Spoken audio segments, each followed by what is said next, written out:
Well, Like, yeah, I mean, that's what it comes down to. It's like when you could spend $20 for a game that doesn't have as much money spent on it, but it still plays wonderful versus a $60 game that's going to be mostly cutscenes. Like it's an easy choice. I mean,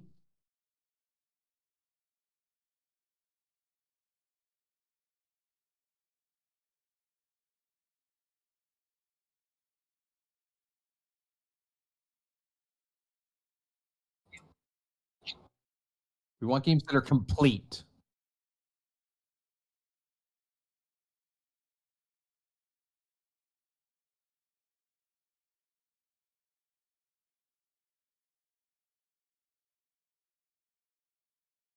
Well, it's like I've had to have multiple like arguments with like GameStop managers. They're like, "Oh, games have to increase in price. They cost so much more there." I'm like, "Do you not understand the economy of scale? And they sell so many more units, and even then, it's like so much of their budget is just way too much. It's bloated and doesn't need to be that way."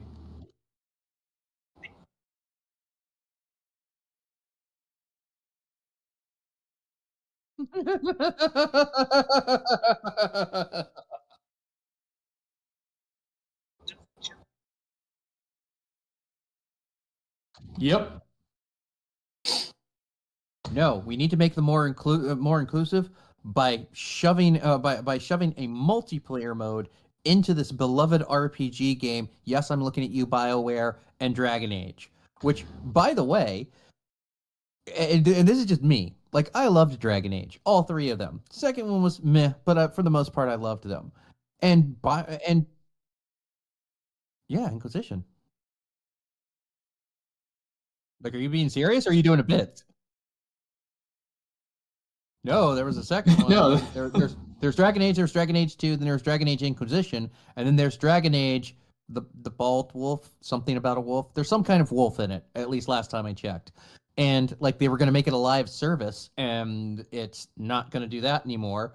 And then they were going to revamp the team, and then Baldur's Gate 3 happened, and my best friend's wife, who loves like all of that like schlocky romance and stuff. I'm like, just play Baldur's Gate 3. Like, look, realistically, whenever like Duke Nukem, the fantasy RPG, which is what this is turning into at this point, comes out, it's not even going to be close to what you remember. That's if BioWare survives whatever next round of layoffs there are this year.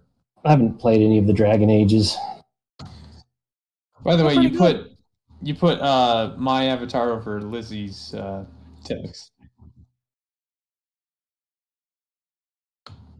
I don't Ah, I don't okay. believe him.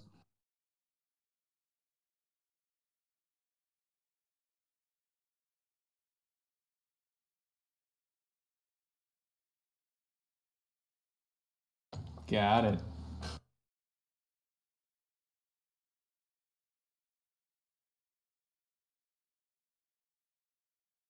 Hmm. Interesting. But yeah, all I know is since video games, their manufacturing price has gone down, down, down. You know, and what matters is the manufacture, not the development cost. So yeah, it's just ridiculous. So Well, I follow this guy called Pirate Software who apparently has worked in the video game industry. Yeah, Thor. Yeah, and I listen to a lot of his shorts and where he talks about stuff, like his take on publishers and like with the whole Helldivers thing was even after they won, which he had a great point. It's like you made a freaking game about everyone banding together and using teamwork to fight the big bad, and then you made yourself the big bad. What did you think was going to happen in yep. this instance? But he's like sitting there, but he made a point of, while this is a great victory for the community, let this be a lesson to any to any studio out there as to the Ubisoft. cost that comes with a publisher, and needing to ask yourself, do you actually need that publisher? He had a fantastic like short also about how to actually, if you're like a small gaming, how do you actually determine whether you need a publisher or not? and talks about how he approached it. What do you actually give me? What factually benefit am I going to get for hiring you and you taking your slice off the top? And if it's not something I can do myself, or it's not something I can learn to do myself, then I don't need you. Well, like the only utility the publisher has today is just the investment money. The here's a bunch of cash to pay the developers you're hiring, and that's it. Everything else, digital distribution is taken care of, except for maybe advertising. Advertising, yeah, that too. Word of mouth and streamers and yeah. Yep. That's not Lizzie.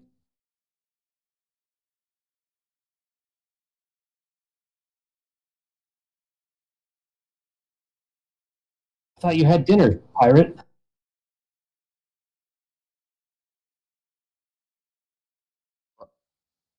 What? What's the matter? I said I thought you had dinner.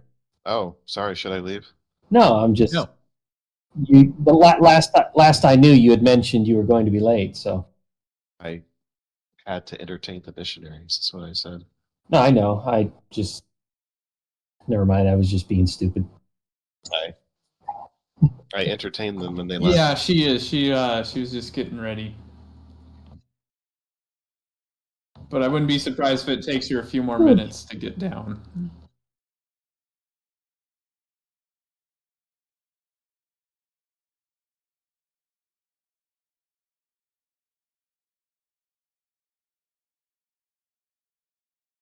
Yep.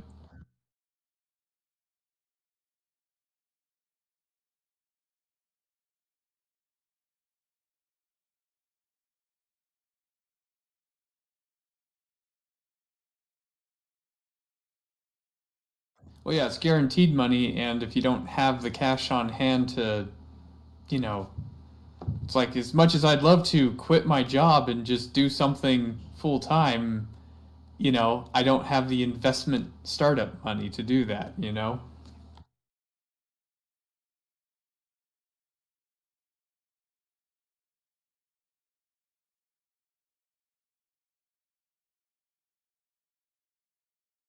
Yeah.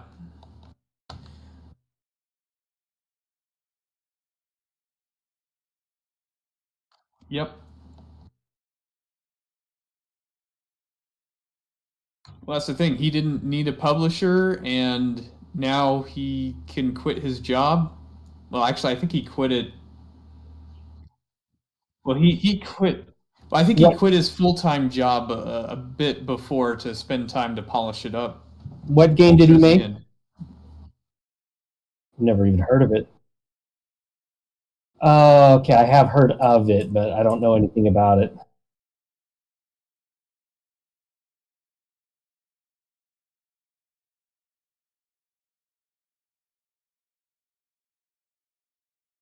I thought that was a song you could learn on the ocarina. Oh wait, that's Bolero.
Yeah.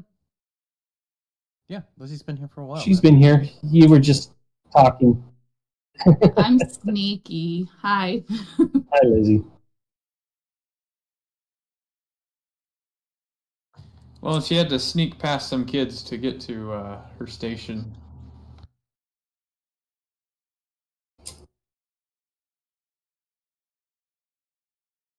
Sure, why not?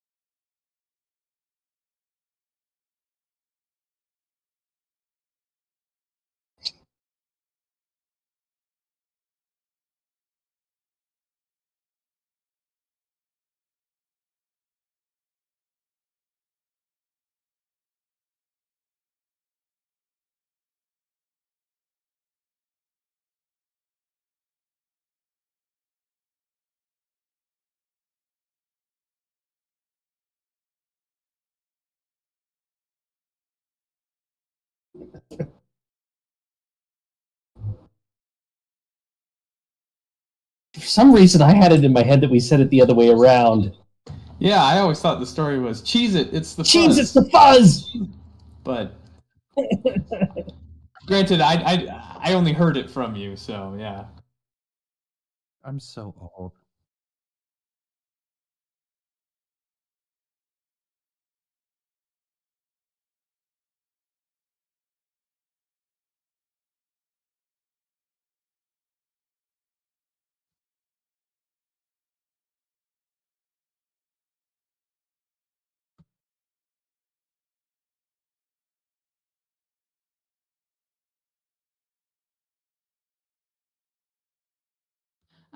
I have a video actually I can send you.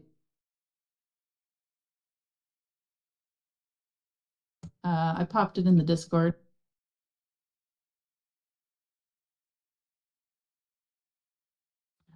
This is Trauma Center on the Wii. I'm trying to remember when this came out. This is New Blood. New Blood, so it's 2-player.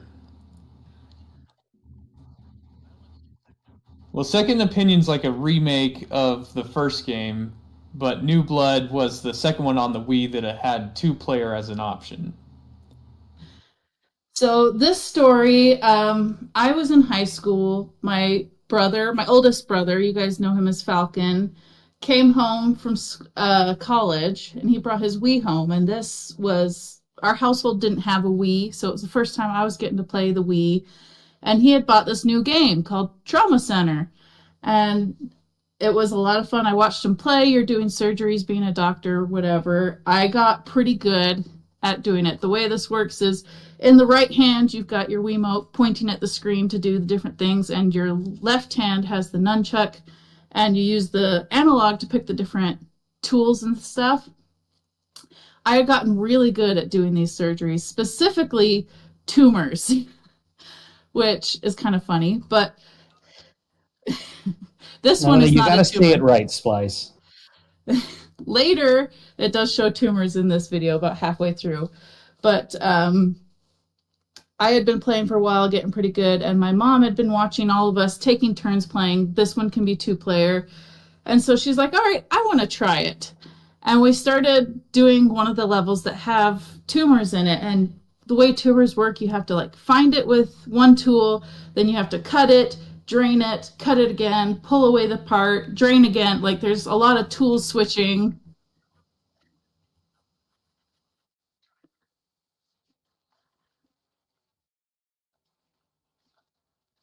Yes, exactly. And so I was doing this level with my mom, and it being one of her first few times, she's still kind of slow.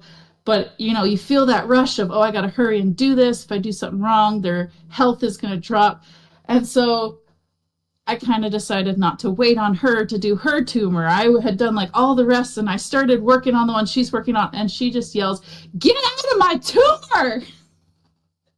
And it has been quoted and requoted so many times in our family now because it was just so out of the blue because we were like silent as we were working. And then she just suddenly yells that, and it was hilarious.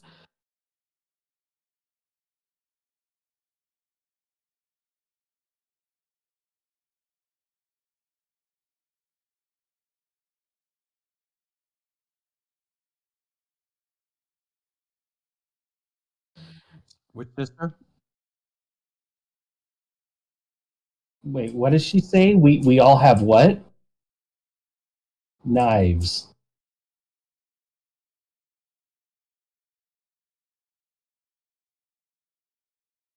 That's we have one saying in ours family. They said it the entire time growing up. I never knew where it came from, but want some rye?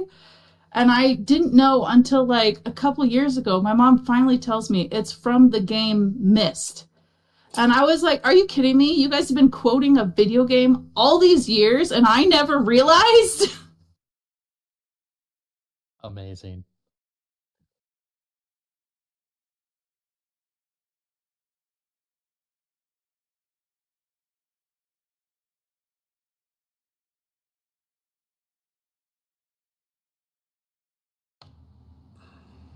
With our kids right now, any good stories?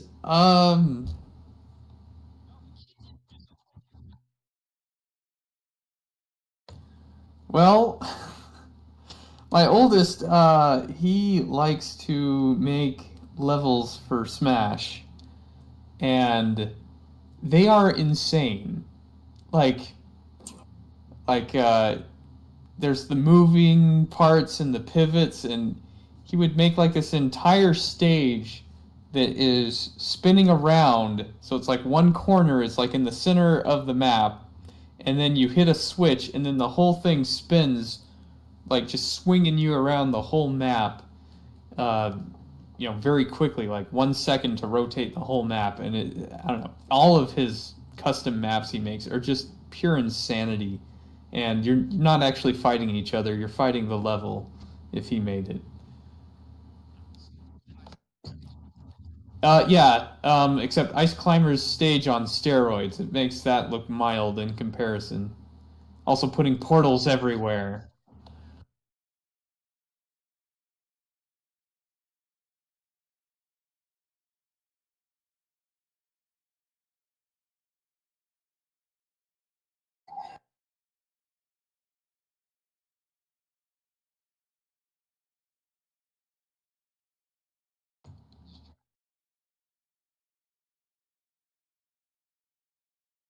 Yeah.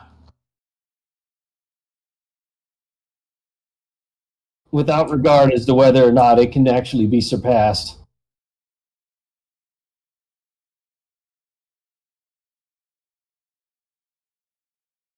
Yeah, but once they learn those lessons early, then that could give them a leg up on figuring these things out in the future.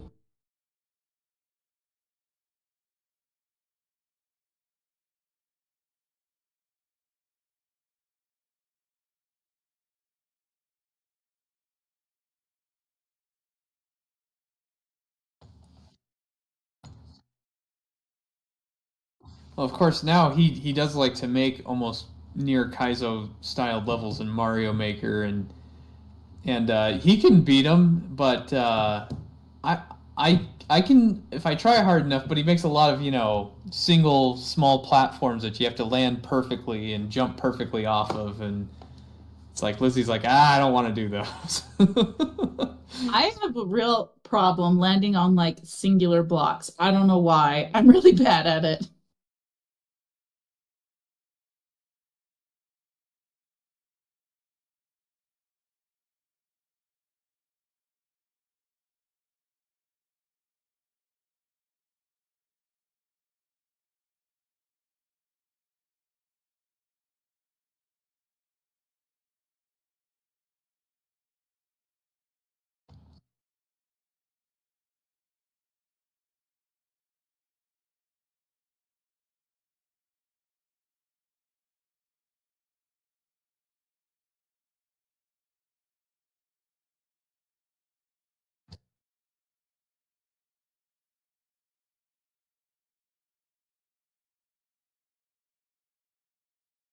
Well, I mean, you said that you wanted us to concentrate on like live events, and you know, I actually predate like the Nintendo Entertainment System, and even after the Nintendo Entertainment System, like there's the local arcades on Friday, the one in the mall, the one in the other mall, which isn't as good as the first mall, the one in the mall way out there. Well, there was the one in the Lakeside Mall, which was token up, There was the one in Clearview Mall, which is just the Clearview Mall arcade, because the Clearview Mall was the crappiest of all of them. And then there was the standalone arcade, which was actually right by my house.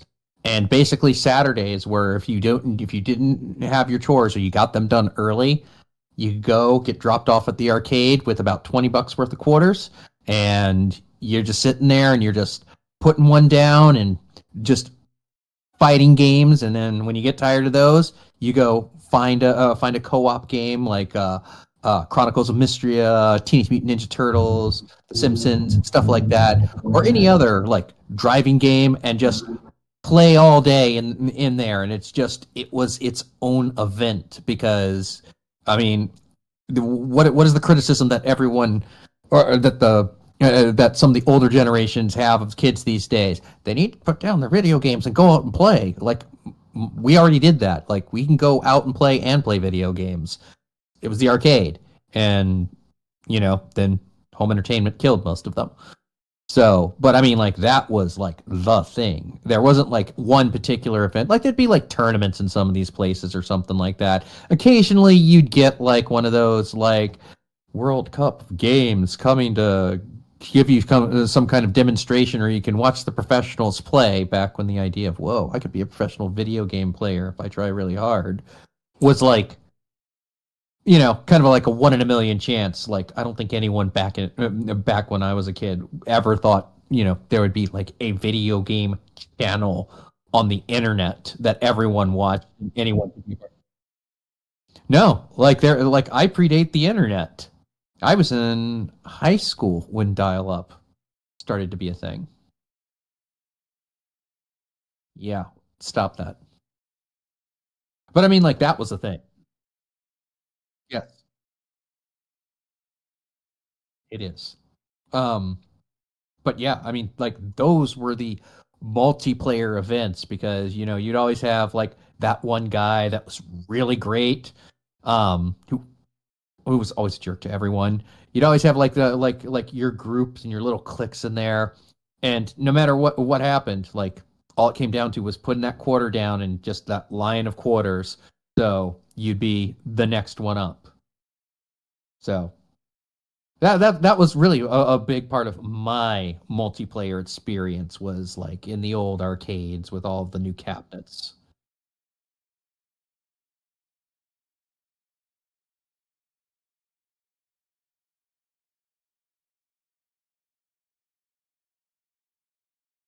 Mr. Gaddy's. Oh man.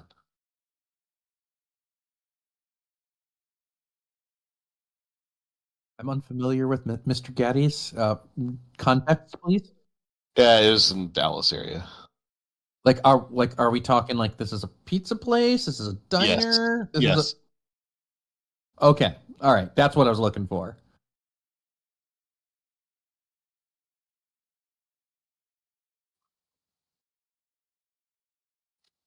Or So CC's. it's like a precursor to Dave and Buster's. Very small scale. Like they have like four or five machines, maybe. Yeah.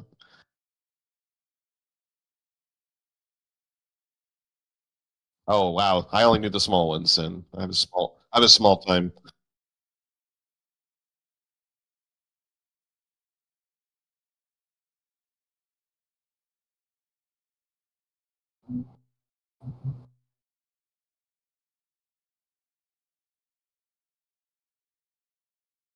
What kind of bougie Mr. Gaddy's did you have? My gosh. Oh, okay, okay.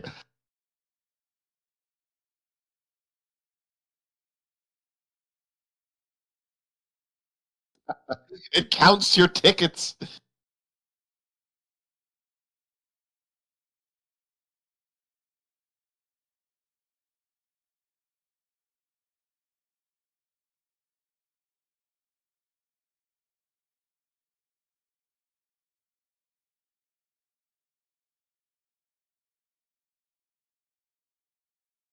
That's that's the pistol at the screen, right? Yes.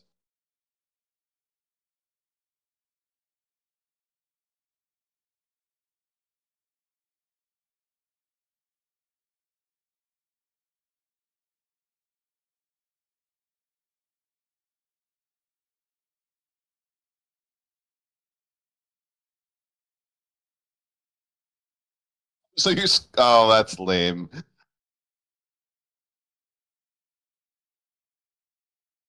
Yeah.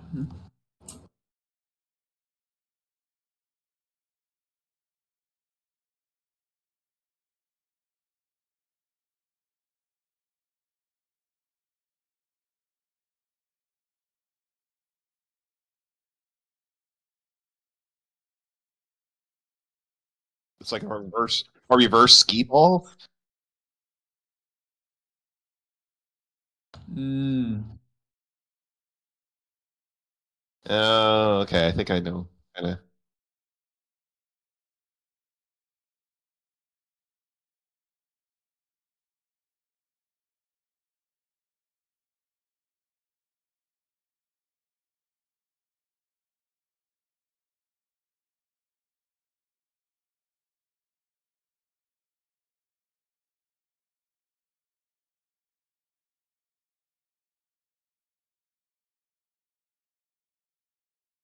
Well, most of my multiplayer or couch multiplayer memories are with my brother, and the game that we played more than any other together was Perfect Dark on the N64. I mean, Classic. the Mm-hmm. just the sheer amount of modes, guns, the fact that you had bots in there, like Oh yeah. and all the different settings, it was basically like an endless variation of random things that you can throw together and spice it up. But I will never forget the this particular setup that we had. So I think it's the facility. It was actually a GoldenEye level that they ported over to Perfect Dark. That's the one with the bathroom and Yep. yeah. So And that they had a typo and called it Felicity instead of facility. yes. So we had it set up so that it was all remote mines, and apparently we had a mode where like your spawn point would change after so many points or something like that to just like spice things up. So my brother and I often would play on a team. We would bot stomp essentially. We would play versus like 10 bots, not the dark sims because the dark sims were cheap, but like something that was like manageable. I can't remember what. I think we had like a variety. There was like a Katse sim, and there was like I don't know. We dressed them up all goofy, and it was ridiculous. Anyway, Perfect Sims also sucked. Well, yeah. Perfect Sims would walk. They Well, they that's weren't the as thing. cheap, yes. Perfect Sims, they would walk through walls if you weren't looking. Dark Sims would just teleport. Yeah, and then like we're cloaked randomly and all kinds of awful things. Anyway, so the what ended up happening is somehow we got the spawn to appear in the bathroom for the bots, and in the bathroom, there are ammo drops that spawn there too. Now in Perfect Dark, even ammo on the ground, like mines, can be blown up. And so we created a chain reaction such that they would blow up, respawn, and in like the half second of invulnerability they have as they spawn, they would pick up a pack of remote mines, die, and in Perfect Dark, when you die, like all of your weapons come flying out of you. And so they were live mines that would fly out of them, and well, it wasn't just a spawn camp. It was basically like indefinite combustion. Like it was exploding, exploding, exploding. We called it El Baño Combusto, and Nice. the explosions like kept propagating and propagating, and to the point that like you couldn't get within like 50 feet without catching heat from it and getting injured. Yes, it absolutely was. And the explosions were taking up so much of the graphics memory that the frame rate started to drop, and we crashed the game. At which point, like even like the sounds were starting to go in slow motion, like we started like triggering random sound files, like "Oh, get her," like from like the actual like single player campaign, and we're like, "Oh my gosh, what did we do to the game?" Whoa, you were able to get to that point with remote mines.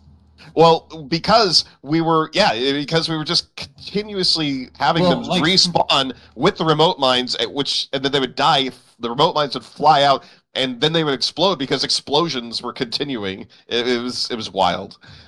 that's crazy. I'm just thinking like I've seen. I mean, we've been able to crash Perfect Dark with my friends, but it's when we were playing with the N bombs, which for Oh, and whatever bombs. reason, Yeah, and bombs could do it too. well, because their explosion lasted so long, and it didn't actually like kill and get rid of things. It just kind of made like It would give gravity you that. wells. It would give you that dizzy effect. Oh, I hated that dizzy Oh effect. man, it was like Slapper's only giving the dizzy effect, but in a much wider range Oh, because it yeah. wasn't melee. Like you literally could not see like right when you got in bombed, so you're just like running around blind, basically.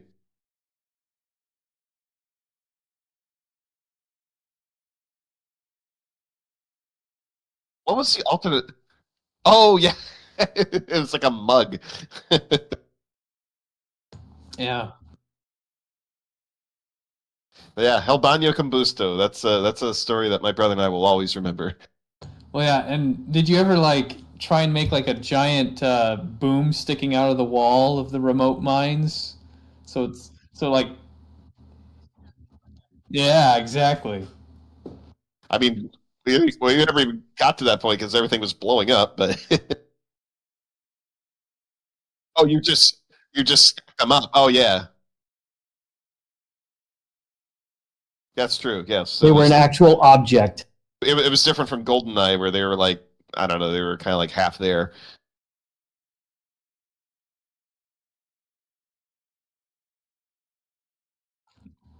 Mm-hmm.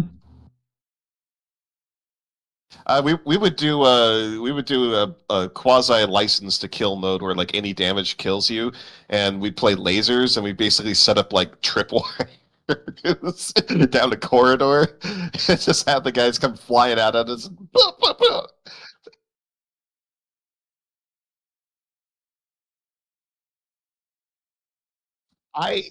I don't think any game came close except maybe Time Splitters, and they were the same guys, so of course Yeah, but they would do even it. Time Splitters didn't have the insanity They of the didn't have Far Sight. they didn't have as much diversity, It's like, but oh, wall hack. Yes, we have a gun that's entire purpose is to wall hack and shoot through it. shoot through the walls by design.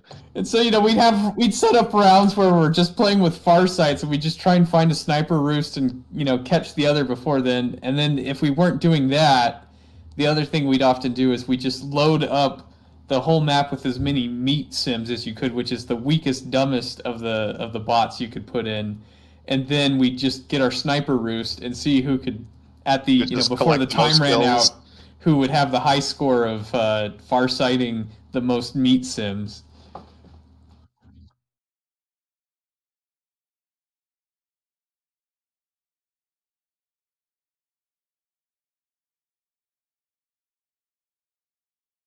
You notice when it goes into the X-ray vision. Well, I mean, you can't not see those colors because everything's like orange and purple.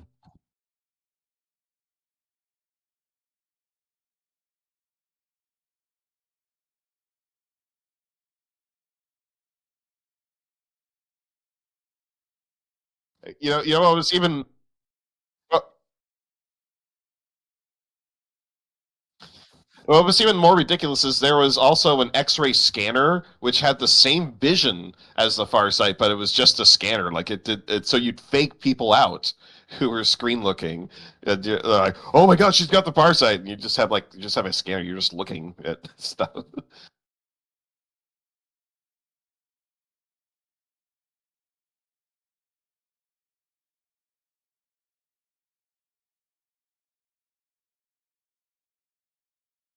No, sore losers. Yes.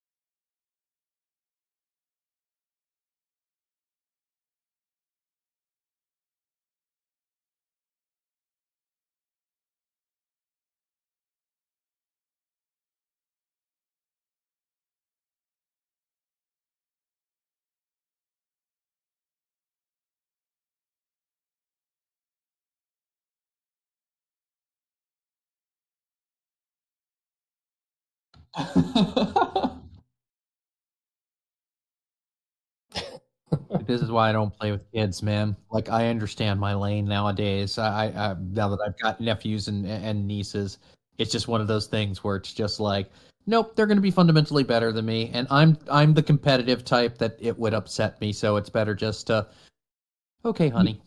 What you have to do is you have to introduce them to games that they haven't played that you loved when you were a kid. Now, eventually, they probably will get better than you, but for a period of time, because you know everything, you can lord it over them.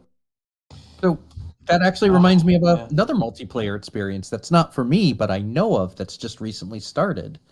So my best friend, who I mentioned previously, his daughter, who is now 6, has from for a couple of years now really gotten into watching him play video games as he does it, which has led to her watching lots of streams of people playing video games. She loves watching people play the Breath of the Wild and Tears of the Kingdom stuff, and which has finally, very recently, turned into a, Daddy, can I play Elder Squirrels with you? And that is exactly how that went down. Nice. And so she has like, she loves playing Elder Scrolls. She has, I think, I forget what she said the name of it was, but it's something along the lines of Rainbow Sparkle Squirrel. Is her character, and she plays Elder Scrolls Online with Daddy. And it's one of those like, oh, that game is pretty like intense in some spots, right? It's like all we do is we just go into dungeons and just run the dungeons, and that's it. And that's fine. If she ever wants to do more, we'll do the parent thing. But I know for a fact, and this is probably something that Lizzie and Lunasar can talk a little bit more about, but like he has been trying to keep her involved in the games that he plays, but playing kid-friendly games so that she can be interested in it. Because obviously, Cyberpunk is an after bedtime time game, but like Legend of Zelda, perfectly on the table. You don't want to maybe get into some of the grittier parts of Baldur's Gate 3, but Minecraft, perfectly okay. Kind of deals. And, eventually now he has a little gaming buddy with him now. Oh yeah.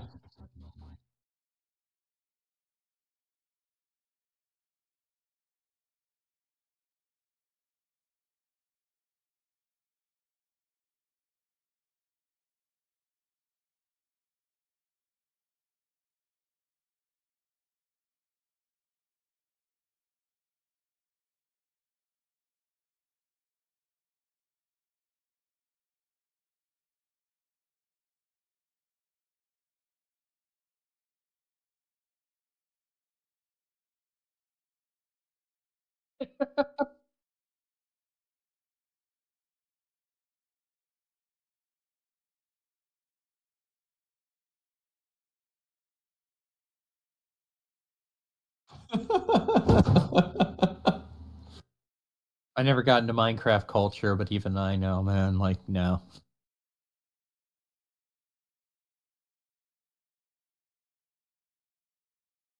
Yep. But that isn't. Wasn't there a day where like someone just went through and just started? Yeah, Yeah, Demolition Day. We had Demolition Day because he was moving servers, so he's like, okay, I made a backup.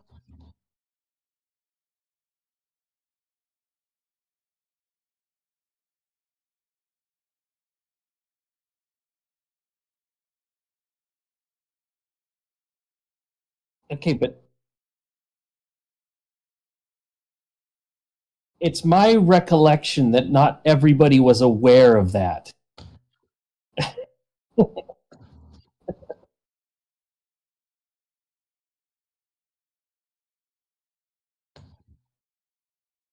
Oh, I thought it was me. He just said, I'm like, what are you talking about? Me and Lizzie went and burned down Lothlorien. What are you talking about? I don't think I was there for that. I wasn't part of that. I remembered how you felt about it, so I made sure to burn that down on Demolition Day.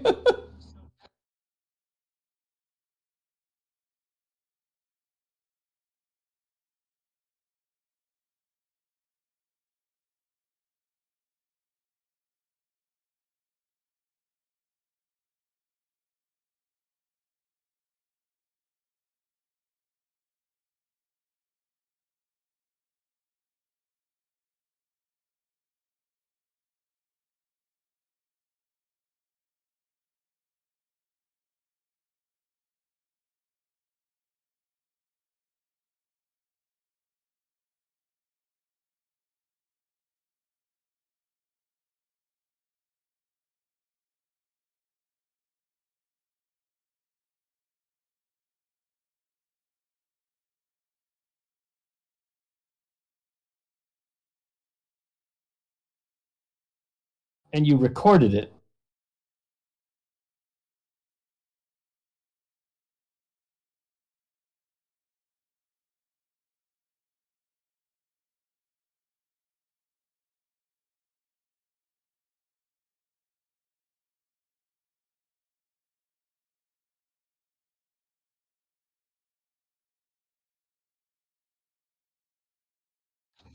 Oh wow.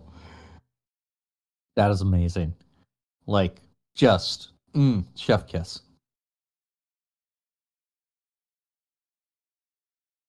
You timed it poorly.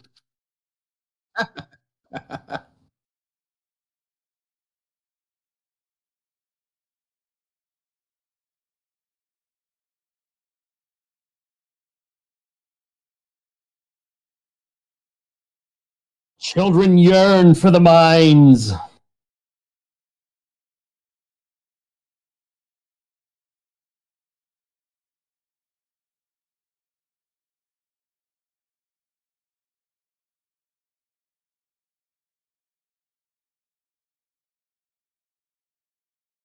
Mhm.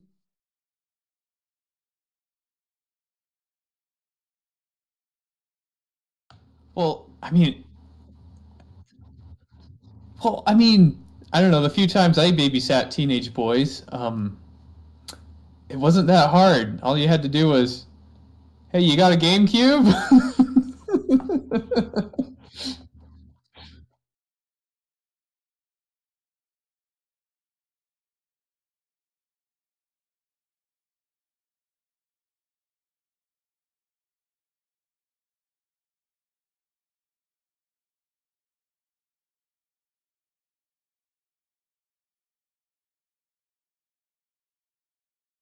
Mm.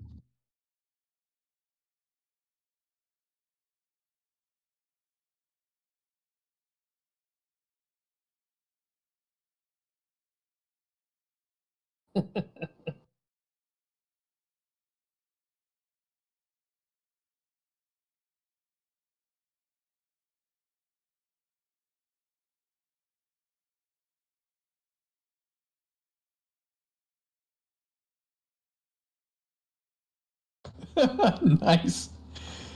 Well, I remember it was actually my dad's boss. He he had a normal nanny, but that nanny was unavailable for a week, and it was like a summer right after I graduated high school, and so I had nothing but free time, and so they're like, "Hey, could you cover for the nanny?" And it's funny they're talking about all these rules and whatnot, and when I go there, they're just like, "Hey, do you want to play on the GameCube?" I'm like, yeah. So they actually pulled out Time Splitters, and yeah, we just I know, and I just had fun setting up the remote mines everywhere, and they just like no the proximity mines and drove them crazy with those. But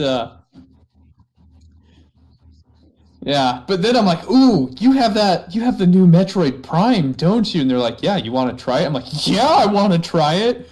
So I even got paid to play Metroid Prime. Well, I guess it wasn't just. I don't think it was a new game if I'd graduated at this point, um, but I got to play Metroid Prime just with a couple kids like they weren't bad with the backseat gaming, but it's like I played their game and they watched me play and I got paid to do it. Wonderful.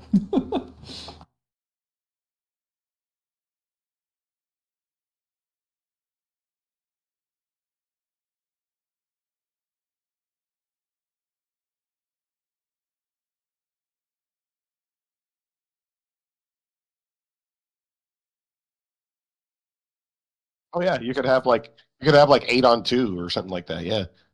Oh yeah.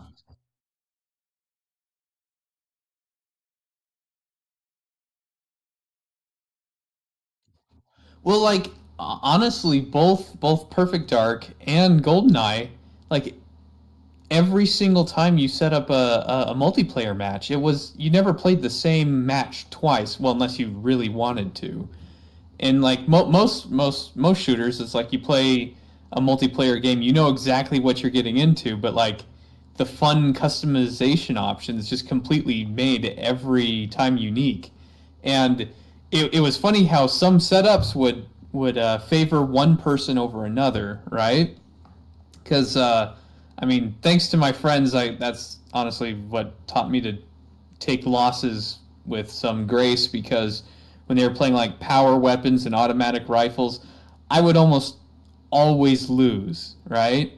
But you try out different weapons, and then when they pick a weapon that favors me, whether it be the single shot instant kill weapons like the golden gun, the maulers, or or in my case also the grenade launchers, suddenly I would start to win, and that's when I'd see them, totally lose it. But I actually got one of my nicknames from playing Goldeneye with my friends because I'd lose all the matches with all the the auto rapid fire weapons, but then they picked grenade launchers, and man, there were so many times they're chasing after me. I take cover behind a corner. I turn around and I just arc it perfectly so they can't even see me, and then they just explode. And I would just constantly blow them up around corners with a grenade launcher, and they'd get so ticked off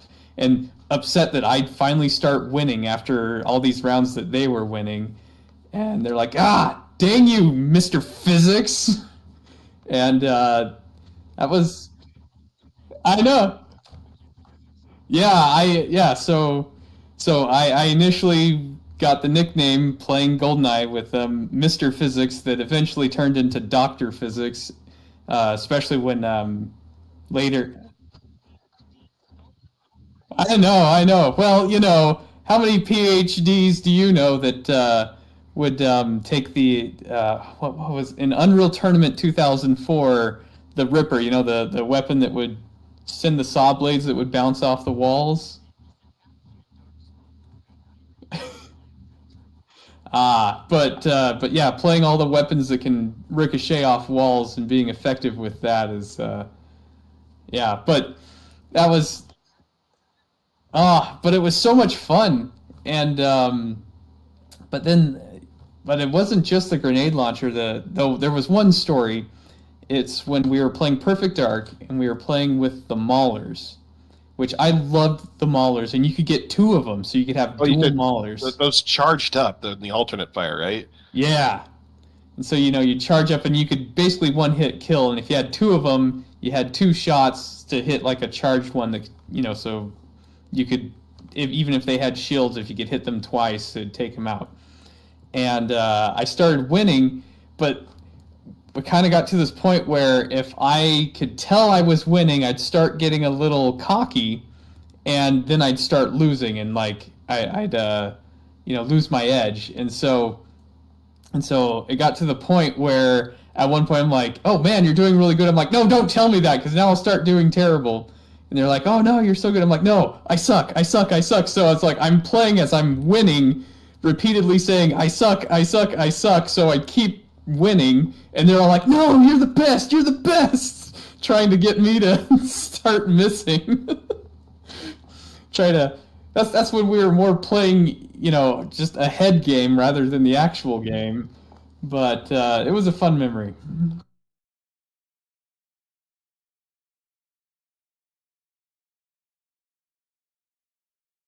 I only know what's been going the last couple minutes. Ah,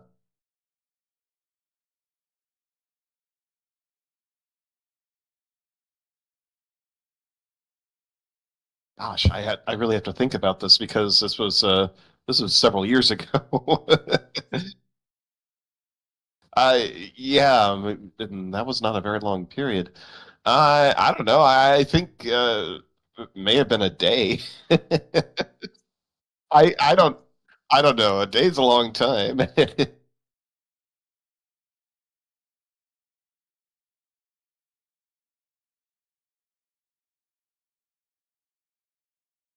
Well, was was that like a server update thing? Was that what was going on? Yeah, I was trying to.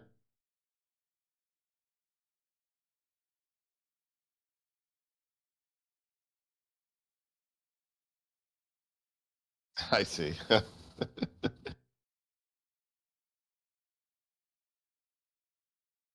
Oh, that's right.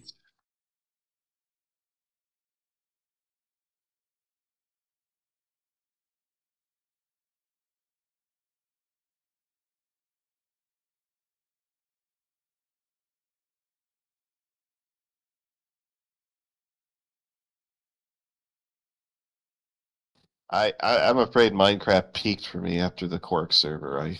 It's hard for me to get into it after that.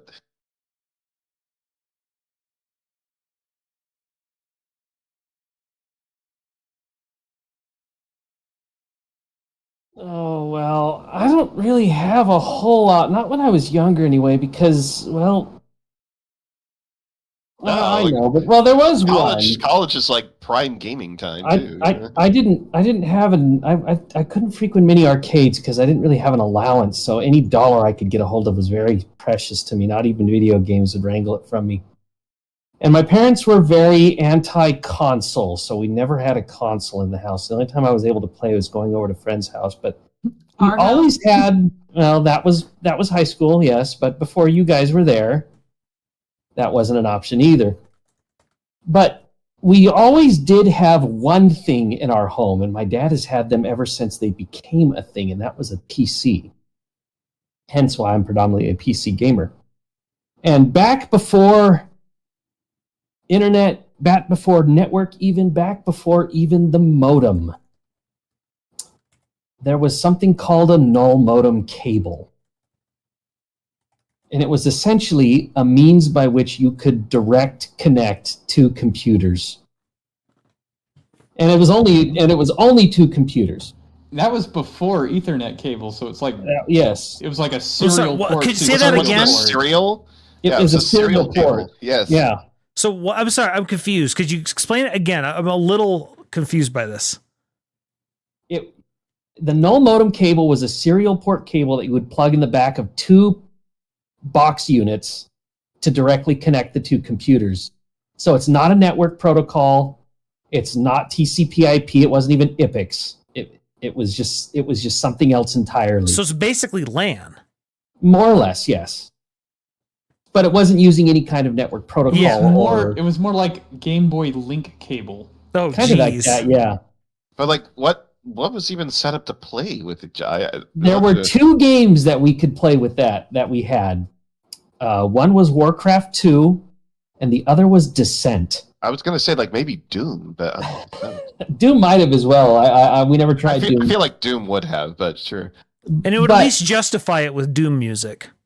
Also during this time, this was about 7th or 8th grade, and all the schools in my area were just starting to get some updated computers in their classroom. And each classroom had two computers.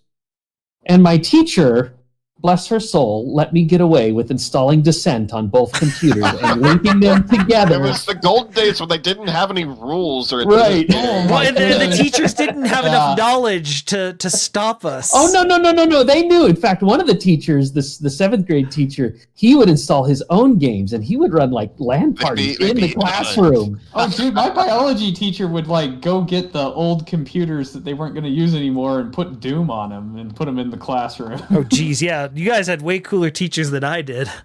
But My teachers were old women who didn't quite understand what computers, but somehow she's the keyboarding instructor. and we would install we couldn't get like Doom and stuff. She'd noticed that, but we would install a version of Bomberman that was able to run over a network. Like, So we'd just be playing each other at Bomberman most of the class. I remember just playing solitaire with the keyboard, which is actually not easy. No, it's not. I remember I had a chemistry teacher in high school that he would buy his own iMacs, put them in the classroom, and his son bought the Mac version of Deus Ex and installed that on the computer. What? In the classroom. There was a Mac version of Deus Ex? Yes, there was. I only know thanks to I have my never friend heard who of was this. the son. I mean, that of game the chemistry was teacher. notoriously difficult to run. I'm impressed that they made that work. I could not get that game to run on my parents' computer. I can tell you that. PC, yeah. Oh, yeah. I don't ever recall having a problem getting Deus Ex to run. At the time it launched, it was like extremely difficult. I mean, Mine ran at like when I got it to run at like what 0.1 frame a second. Oh my gosh, it was terrible. Like worse than a slideshow. Yeah, basically. It's the implication of a slideshow. So I feel like we interrupted breakfast. So did you have LAN parties with Descent? With just 2 computers, I absolutely bullied my classmates. It was so much fun because I knew all the maps. I knew where all the power-ups were. They had no idea how the game... And this is Descent. For any of you who don't know, Descent is essentially a first-person shooter, but with 360-fold degree range of motion. So on top of moving along the ground, you are also moving up into the air freely and getting yourself completely lost in this complete maze of a map and trying to find the exit after destroying the generator. Fusion but core, was it just like a death match kind of thing? It was just a death match kind of thing, but because they didn't know how the game would run, I was being a total tool. You were shooting around corners they wouldn't know to look, I bet. Yeah. Right. Or through invisible walls that they didn't know were there. I'd go grab the invulnerability power up and just sit there and let them wail on me. It's, how come you aren't dying? Although my favorite one, I got the cloak power up.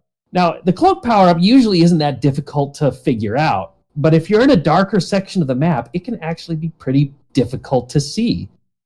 So, and we're sitting right next to each other. So I tell the guy next to me, okay, go here. Okay, now just sit there. Okay. And then I move my ship and I just park it right in front of him. Hey, can you see me? No, I don't see anything. Can you see this? And I launch a mega missile right into his face. And then, from his point of view, because I was watching his screen, this missile just appears out of thin air and instantly wastes. He got so mad at me. So rude. I love it. I was a little twerp. Eventually, though, some of them did pick up the game, and they actually proved a bit of a challenge. But, I mean, I was a kid, so I wasn't even that great with it. Also, you're playing with keyboard only, so that's a whole other ball of wax. Oh, my gosh. Oh, wow. There's something to be said for when you know techniques your friends don't, and they're trying to figure out what you're doing. Because like me hiding the remote mine detonation from my brother. Yeah, like that. Like that was a big one for me because we had the same thing with my friends, and I finally just was staring at his controller, waiting to see what he did. And then I'm like, okay, that's how you do it. But the one that blew my mind was when Melee was around. And my buddy jumped and picked something up midair, picked up an item midair. And I'm just like, what? How'd you do that? I remember the first time I saw someone do that, and I'm like, wait, what? In fact, the first time I saw someone do that, it was a computer. It's like, that's such cheating. That's such cheating. Yeah, I thought it was cheating. Why did you get to do that? Well, because the computer would also reflect with its regular shield in Melee. Because if you perfect shield, it would reflect an attack. Yeah. And it's just like, okay, that's just like a computer thing. Like it's so perfect, humans can't do it. But then my cousin grabbed an item on the go, and I'm like, whoa. How'd you do that? And he just smirked, and I'm just like, okay, I've played this game before. So I just started staring at his controller again. Nice. Waited to see how he did it. So I'm like, how did you do it? And then I realized it. But then I didn't learn until much later in life you could Z drop items so that you didn't have to throw it up or down. Yes. It would just drop. And because there's advantages to something falling slowly sometimes when someone's trying to recover at a ledge. It'd be a great zoning tool. And I had no clue. And then I finally saw, like, first time I saw it, it's just like, whoa, okay, what? This is new. And yeah, it's just because friends would try and hide techniques sometimes because they don't want to lose that competitive advantage. Yep. Or they knew where items would spawn or other stuff like that. Like, I just remember GoldenEye. GoldenEye had some areas that were secret areas, like you could get through a wall. And the Complex had a lot of those. Yeah, Complex had it. Gosh, what was the other one that had it? Temple, right? Yes, Temple had a couple. Temple had, like doors that would open out of the walls. Yeah, and so I'm just like looking for him, and he's just like giggling, and I'm like, where are you? I'm like screen looking, and I'm just like, I have no clue where you are. I'm staring at your screen, and I'm somehow completely in the dark. And then I finally saw him pop out of a wall one time. I'm just like, where have you been? How did you do that? Then you find out, oh, there's a secret area in this map, huh? Cheeky. See, things like that is why I absolutely hated playing games against Alyssa's oldest brother, Falcon, who was previously mentioned.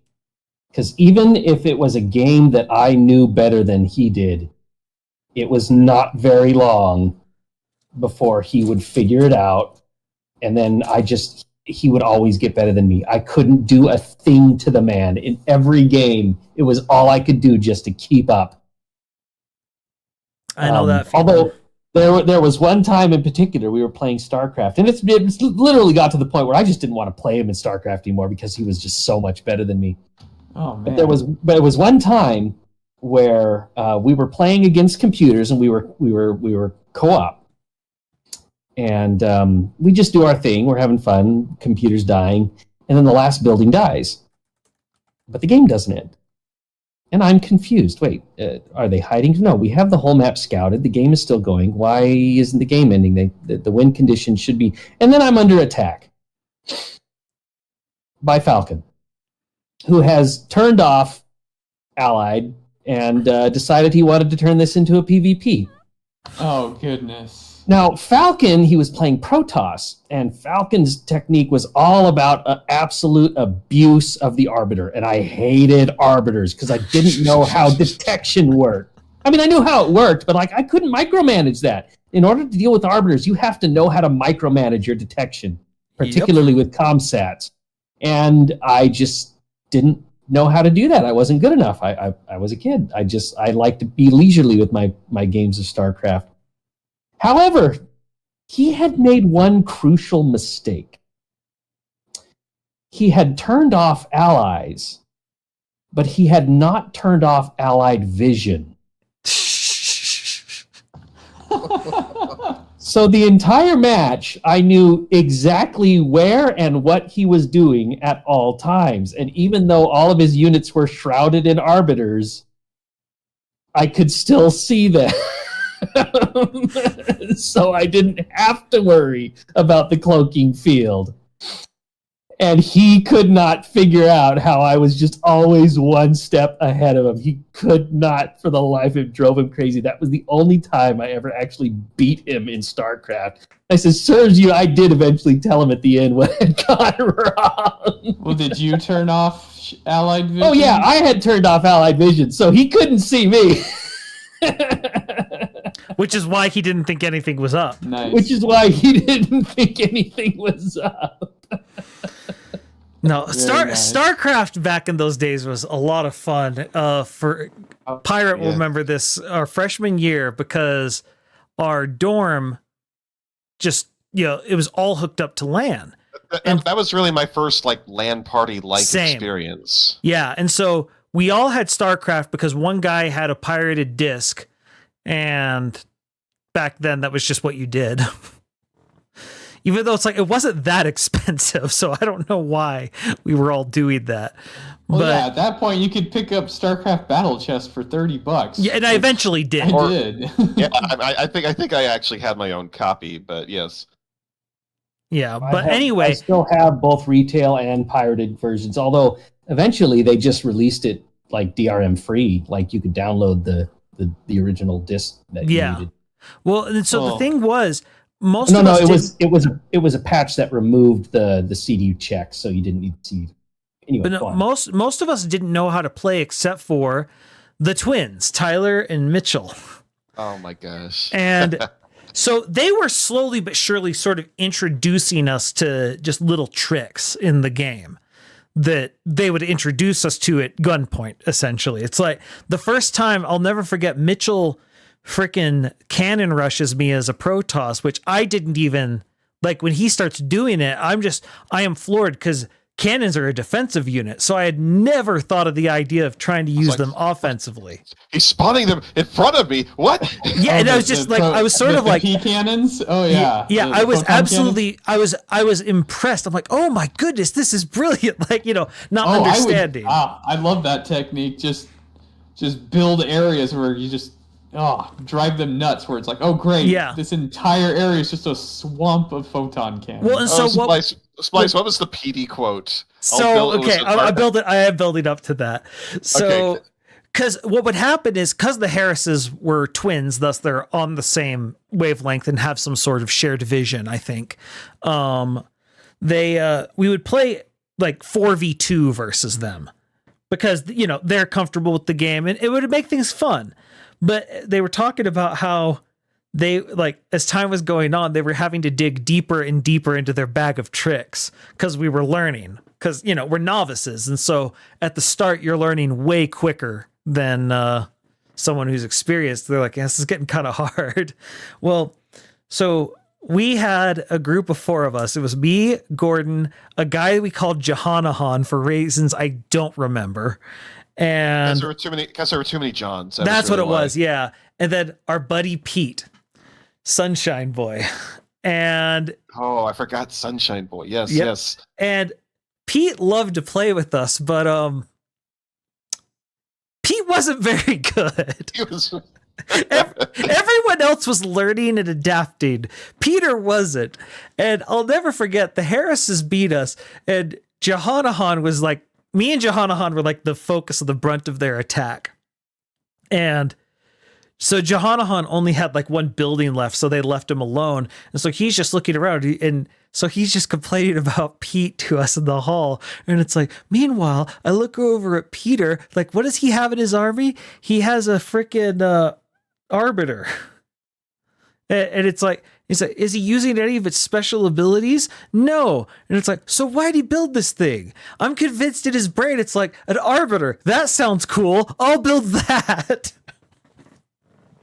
Wait, so he wasn't using the Arbiter to cloak an army? No. It was just an Arbiter by itself. Yeah, shooting its little pea shooter.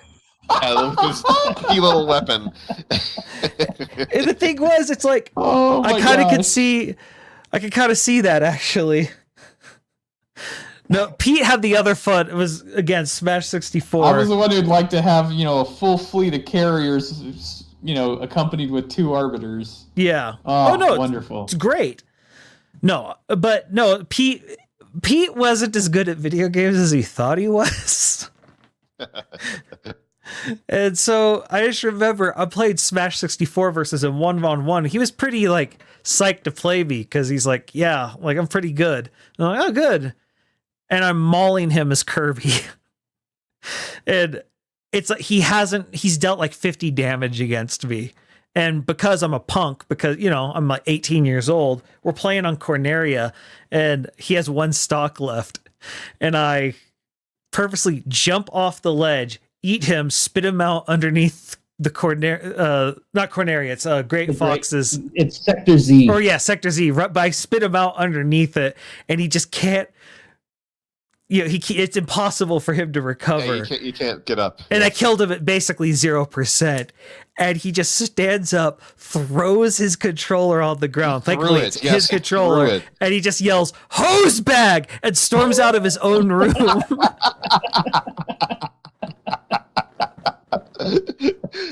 And so I'm the only one left in his room, and I'm just like, I may have gone overboard. I may have pushed a button too hard.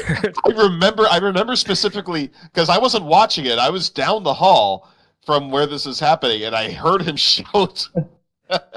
He was not happy. He was so mad. It was the angriest I'd seen him. And it's just one of those things. It's like, that might have been a dick move on my part.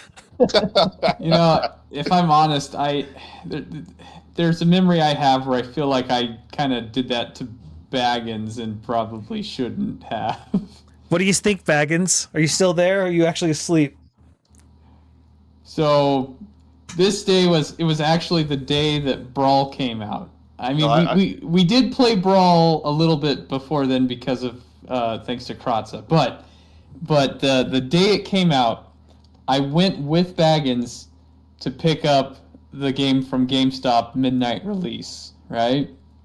And we went back to his apartment, Bag End, and so on his own copy, I played the first round with him, and we wanted to try out some new characters, but for whatever reason, I decided I'm going to try and see how Zelda plays, So I played as Princess Zelda. I don't remember who he played as. I think he tried someone new, someone different. But I'm like, oh wow, I really like how Zelda's feeling. Like just the slight changes they made, I think felt good for her. But I finished that match. I think I finished it with a Toe of Civilization, and I realized I still had all 3 stocks and was at 0 damage and won that first match with Baggins' brand new game that he bought, and he was kind enough to let me go pick it up with him. And I'm like, ooh, yeah, that was maybe Am I the bad guy? I think I'm the bad guy. I'm sorry, Baggins. This was your brand new game, and I just disrespected you with 3 stocking you, 0 damage. I'm sorry, Baggins. So yeah, that was the. It felt awesome, if I'm perfectly honest. But it feels great to be the one doing the curve stomp. I know, so it's like I curb stomped Baggins, but I also feel like, oh man, that was rude. That was his brand new game, and I did that to him. If you're listening, Baggins, I'm sorry. And that does suck, but it's one of those just don't let it happen. Then you can't really you can't take that on you. You were playing, and you play to win. No, that's true. So you said something that just reminds me. So I'm trying to think of the Josiah story. Oh my goodness. Okay, the Josiah story. This a story that also involves Falcon. Funny enough. Yes. My brother causes so many issues. Oh man. He's a very competitive guy, and he's got the chops to back it up in most instances. Yeah, but at this point, he did not quite have the chops to back it up. So the story, this is my second year of college. I started something called the Y Smash League, and it was basically a free-for-all Smash League meant to be fun. Fun while also being competitive. So we kept track of stats and records and stuff, and by the end of the regular season, because that's right, I led it into a playoffs. Statistically, the 2 best people were myself, but number 1 was Josiah. And Ganondorf, main. Yes, he played Ganondorf in Melee. So just to let you know the type of person we're dealing with, because Ganondorf is not high tier. But he led to one of the best matches I've ever had. Yes, it did. But he is really good. And we get to the playoffs, and as I said, it's free for all. And that while free for all can sometimes, if people get over competitive, leads to problems, for the most part, we haven't really had issues because everyone is keeping it in the spirit of the game. Well, playoffs hit, and Josiah's the number 1 seed, and seeds 8, 9, and 16, one of 8 and 9 is, I can't remember which, is Falcon. they have come to an agreement before the match to team up against Josiah. It was an unholy alliance to the most unholiest of types. This is, I forgot, was this a 4 free-for-all, right? Yes, 4-person free-for-all. And they decide, they come to an agreement to just team up against him to start. And it's pretty clear right from the start, and it's a best of 3, basically, that they do this. And so in the first round, they do this, and he is absolutely mauling because it's clearly not in the spirit of what this tournament has been. And so after it, I'm like, guys, stop. Like this is, and so they agree to stop, but the damage had been done because the damage was mental, not physical. And Josiah stormed out after, like, even like he couldn't quite make it back from that. And it was utter bullcrap because he was one of the best. But yeah, it's when the multiplayer gets too try hard in something that wasn't meant to be that. Like, it's meant to be try hard. It wasn't meant to be that try hard. And so, yeah, and he never played the league again. Nope, never came back. It's such a shame. I really liked playing against him. But interesting. Because, by the time I joined, Falcon was the number 1 yes, player. And so Falcon could curb stomp me. He could absolutely curb stomp me. Well, so if I can do a little brag on breakfast here, he and Falcon would play against each other every single day. We were roommates, and for about a 2-year period while we were roommates, I don't think there was a single day that went by that Smash did not come out at some point. So this was Melee. Yeah, I can boldly say that while those two were not the 2 best when we started, it changed pretty quick. I never felt like I really, like, there were always players who were better than me. I never felt like I was ever in, like, even like the top 5 or maybe somewhere towards the lower end of the top 10 on some. Statistically speaking, you were, but I was just very aggressive, and that got into people's heads. Yes, and that's what matters. Get into people's heads, man. Do it. There was the one time, though, where it was the only one-on-one tournament that you held. And It was for Melee. And there's a reason we never did it again. Oh, dude, I had a day that I left fuming and pissed and had to set the game down for at least a week before I touched a GameCube controller. Don't be a hero, Pikachu. Goodness. Who was that match against? Was it Andy? No, it wasn't Yo-Yo. It was someone that I was curb stomping them, and then they just started dodging and avoiding and not attacking me and running Sounds away. like Falcon, frankly. And then I couldn't catch up with it definitely wasn't Falcon because he didn't have to disengage to win, but it's like I was curb stomping him, and then he just changed his tactic to just run away, and was it Puge? No, it wasn't Puge. I was trying to think of who was there that season.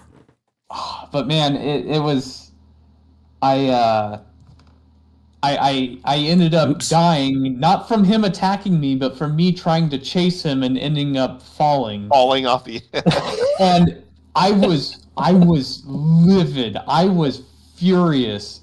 I was like calling him a coward. Like, that is like one of the most angry I had ever been in my life. And I'm just like, I get home, I'm like, I don't like what I became today. It's like, I don't know. Do you remember that day? Like, you were there, so I don't remember it, but I'm just trying to look through because I still have my records. Was it Dad? I was so pissed. Was this a tournament held at the Dragon's Keep? Yeah, at Dragon's Keep.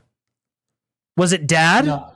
Oh no, Dad could destroy me. No, it was Blue Peach. No, it wasn't Blue Peach. JL Tamor. I don't know. I mean, that's also the match that I won the bracket by like a huge margin. The only match I called wrong was Breakfast versus Dad, and that was it. Which Breakfast versus Dad? In the final playoffs. Dad was the one that knocked me out, but not after we had one of the best matches, most hype matches in the entire. Oh yeah, at least for me. Match, and that was the only match I got wrong because he went as far as I expected you to go, and every other match was exactly as I called it. Ganondorf versus Ganondorf on Poke Floats. That wasn't Dad. That was Dr. Z. That was Dr. Z. That was my cousin. No, Dad beat me. I think he was Sheik, or was he Mario? And it was on Mario World, the old school Mario match. I forget the exact title of the 8-bit one. The one with the balances in the middle. Yeah. I can't remember who it was, but I mean, the thing is, I wasn't that great back then because the big contender that I was trying to feel good about being able to beat was Baggins. He was your rival. He was my rival during that during that season, which I think I probably ticked him off the match I beat him during that. During them, because there was one match he was winning. He was curb stomping me. I was down to my last stock, and he still had 3. And then a home run bat dropped, and I juggled him with that bat. I would throw it, but I'd make sure to catch it, never let it touch the ground.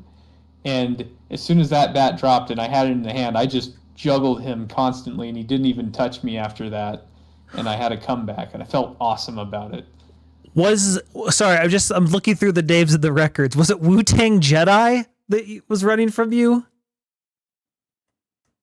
I just love looking at these names. I've remembering stuff that long disappeared in my brain. That doesn't sound right either. I can't remember. Maybe if I had the full list, I could. Can't remember who it was. Also, for the record, Breakfast, you entered that tournament number 3.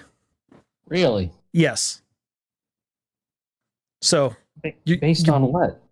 Based on record, you only lost 3 times. Once to Falcon, once to me, and I can't tell who the third one was. I still should have won that Falcon match. Oh, I was so mad. He was better than me. The only way I could match him was matching his Fox, because it was the only way I could touch him, and it came so close. It was just who got the next good hit. Fortunately, it was him. But I would have gone down as being the only person who beat him that tournament. He was undefeated. No, it's one of my biggest regrets, because I believe it was the semifinals versus Dad. I had won the first game, and the second game was super close, but I was going to win. And then right before, I was taking a swing, and it was going to be the deciding blow, basically. And a bomb spawned right in between us, but I was the one who was closer to the ledge, and so it blew me up and threw me off. And so I lost the second game, and then I lost the third one in another close match. But it was one of those things where it's like, I was already supposed to win. I got hosed by items. And it's like, whose fault is it that there's items? Oh, crap, it's my fault. I'm the one who said we should put items on. I organized the tournament. It became a running gag that eventually, if there was going to be a bomb that spawned, Splice would be the one to find it in midair and without being able to react. It was the price. It was the price of enabling items, because I said we needed to do it to be fair to the lesser players, and reality would just say, that's fair enough, but someone must pay for this decision.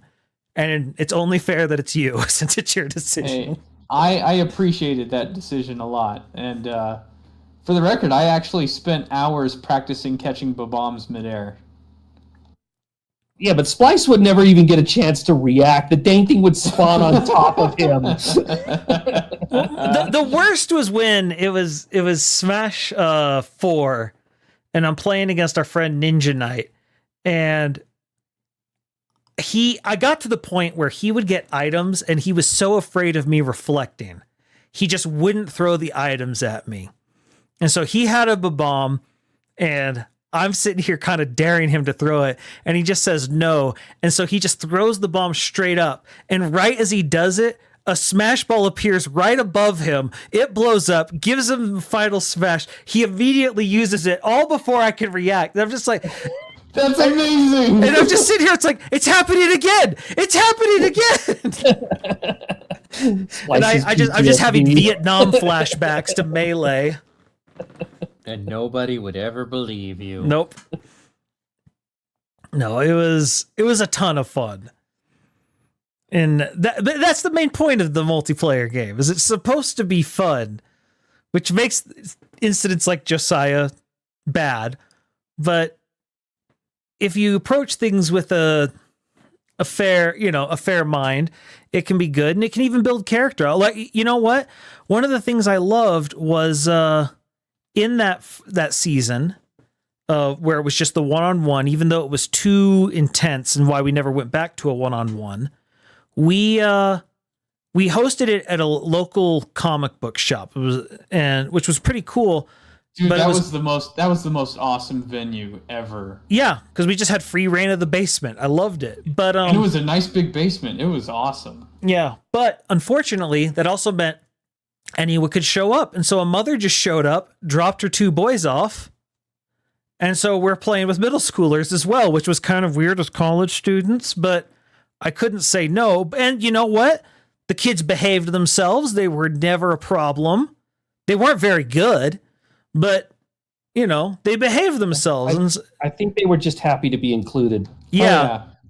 Like I'll never forget them. I'll never forget Snack and Twerp. Yeah, no, they were cool. Yeah, and I just remember at the end of the season, the mother actually came down and she's like, so have they been behaving themselves? And, even though I was kind of internally in my head, I'm like, I've been having to babysit your kids for no pay, I might add. And I'm like, no, they've been really good about it. I didn't get any money for it, though, and I was kind of mad. I thought you charged like a $5 entry fee for the whole tournament. I mean, which is nothing that was it, for the whole tournament. Yeah. No, but Splice was still in his it was still in his babysitter era, so he wanted money. Oh, well, yeah. I mean, $5 for like 10 different days for 2 hours. Yeah, that's nothing. Yeah, no, that mother got her money's worth. Oh yeah. But yeah, no, it's no doubt about it. Yeah, no, but it was a ton of fun. That was also the era when I had the giant whiteboard. I'm trying to remember.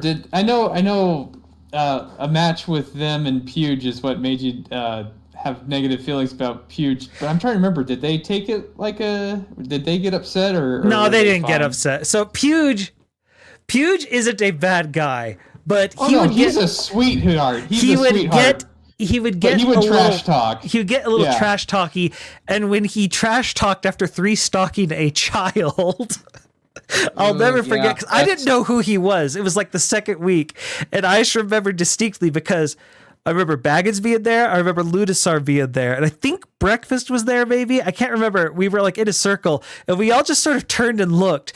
And I'll never forget Ludi just going like, "When do I face him?" Yeah, trash talking to kid, not cool, bro. Yeah, well, I don't remember saying that, but it was definitely you were the first one who said, "When do I face him?"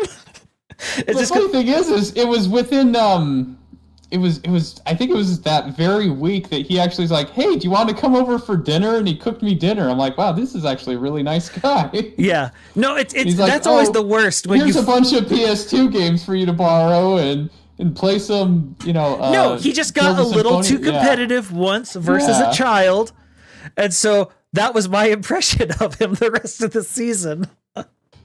Yeah, like I said, he changed my impression within a week because, I mean, he decided to invite me over and was a really nice guy.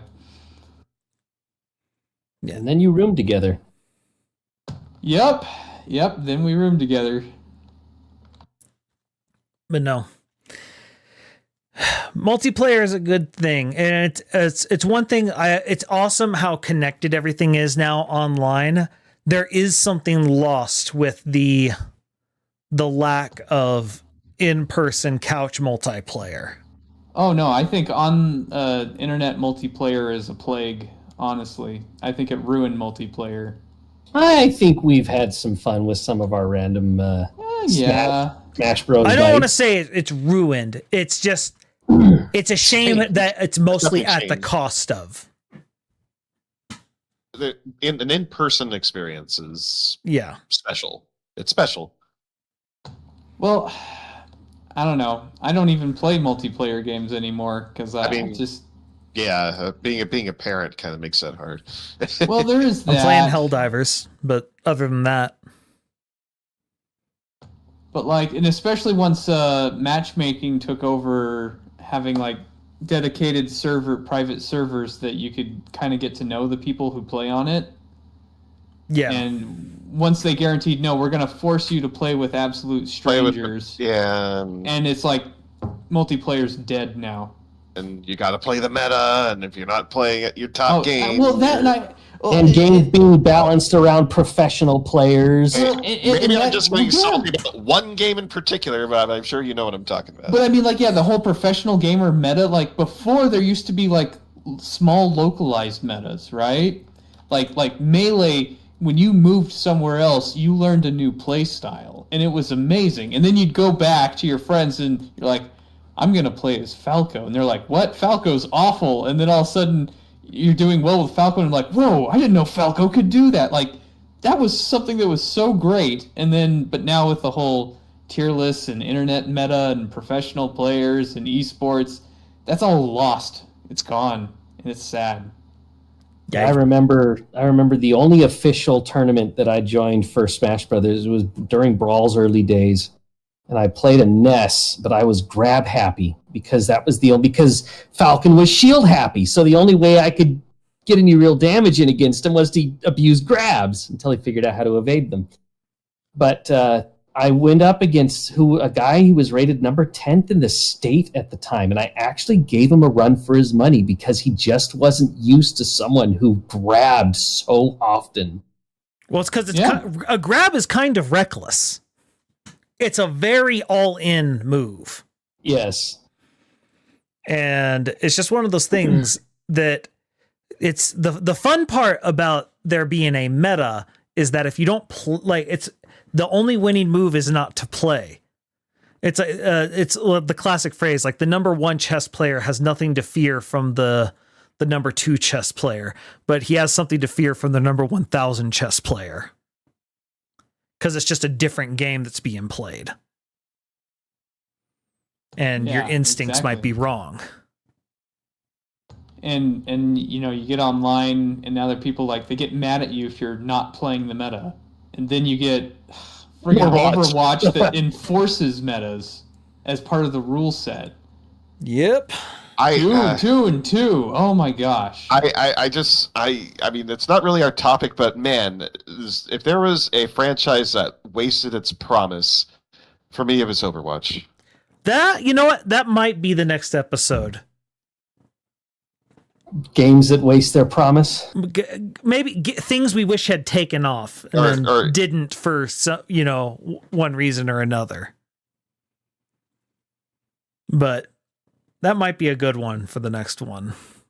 I need to get a better, more succinct title for it. I'd like to bring up one of my few true LAN party experiences. Okay. I didn't have very many of them. Growing up, not a lot of people were PC. I mean, I'm talking like PC LAN party. Yeah. But we put one together with the Harrises a couple of times to do SWAT 4. You remember that? Yes, we did. I win. Oh, SWAT 4. So for those who aren't familiar, it's a game it's almost like a genre that's doesn't exist anymore. It's a tactical shooter. It's a tactical shooter, but it's like the Rainbow Six games, or it's in that sense, right? You're but trying to clear rooms. The goal is you're a SWAT team, and you're being called to crisis situations, and it's a point system, so you're rewarded for not killing. The objective is to arrest the people. And so we with the Harrises, we decide like we're going to go all in on the non-lethal. So we stack up on pepper guns that are basically like paintball guns that shoot pepper balls, beanbag gas shotguns, masks, tasers. What is it? The thing that the door jams? Yes. So that you can crowd control so that they can't come in. The wedge, yes. Oh my gosh. I have so many memories. It's like 3 a.m. and like we're all stacked up against the store. And I'm like, okay, Mitchell, we need you to throw the flashbang into this After we open the door. And he tosses it, hits the door jammer. So I don't know. No, he hits the door before you had opened it. I don't we even know. flashbang all us right as we open the door, so we make the ideal opening for the criminals to come in and just mow us down. And meanwhile, it's 3 a.m. and we're yelling, Mitchell! And he's like, I got excited. Or we'll accidentally like hit one of our teammates, with the pepper spray, and then you're like coughing and you're like useless for like 30 seconds. Well, the best part about it though is one, like as we're yelling at each other, there's like the game just sort of lingers on your dead corpse, and you just hear one of the NPCs, I win. And then the best part, for those who know him, Colisos was just hanging out with us and not even playing, just offering up commentary throughout the night. He had color commentary for our LAN party, which is like the funniest role to have. And my favorite was just one time. Okay. I can't remember. It was one of the twins tried to say something, and just something like he just had something stuck in his throat, and he's just like, let's do this. Like it just came this really, I was like, where did that come from? And you just hear Colisos in the corner from the back of his throat. And it was just that all night, just him just cracking wise. For those of you who don't know, Colisos is, I think the man's sense of humor, the closest comedian to that would be, he's like a real life Norm Macdonald. He really is. Just that super dry, matter of fact. Well, and more importantly, like written down, it wouldn't be funny, but he'll like, say it's a hilarious. joke that no one might laugh except himself, and he'll crack himself up, and it makes it funny. Just because he just had this bizarre sense of humor that no one else could compete with. I miss his sense of humor. It was great. But no, it was just those LAN nights of just I remember it's always complaining about like, what do you mean unlawful use of force? Yeah. They're like shooting people. What are we supposed to do? Because we swore that like you basically had to be shot at before you were allowed to do anything. No, you had to be shot before you could shoot back. Worst terms of engagement ever. Oh man, I loved it. I think there've been like attempts to try and bring something like that back, but I don't really know. It's just it's a tough genre. It's so niche. It's a niche genre. The closest thing I can think of is the Payday games are the criminal version of it. Yeah, a little bit, but yeah. But even that's still more shooty than anything else. Yeah, because this is very much. I mean, whenever I played Payday, the goal was to not shoot anyone, but it could get shooty. Yeah. Yeah, and I think it came out in like the SWAT 4 came out like 2006 or something like that. Yeah. So it's been a minute. Yeah, it's just a very niche thing, and so if anyone was going to tackle it, it'd have to be a very small studio, because it had to be someone who's targeting a specific market, and they're able to hyper target it the way that some of these, like a Total War series is sort of a really niche market. No, the other one that I remember, and this was the most random one from the Harrises. Do you remember the Sky Pirates moment that we had. Oh my gosh! I forgot, what was that game called? I don't remember, because I still to this day don't think there was a legitimate copy of the game that existed.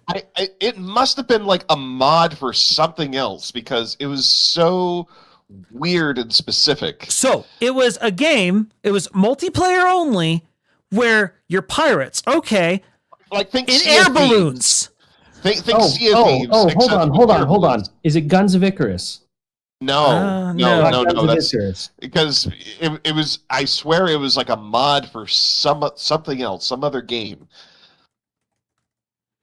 Like, Sky Pirate weird, air balloon multiplayer game. And if you fell, there were like mushrooms on the ground that would like destroy you. Like, it was weird. Like, you wouldn't just die of fall damage. You would fall to the ground and then the mushrooms would eat you. It was weird.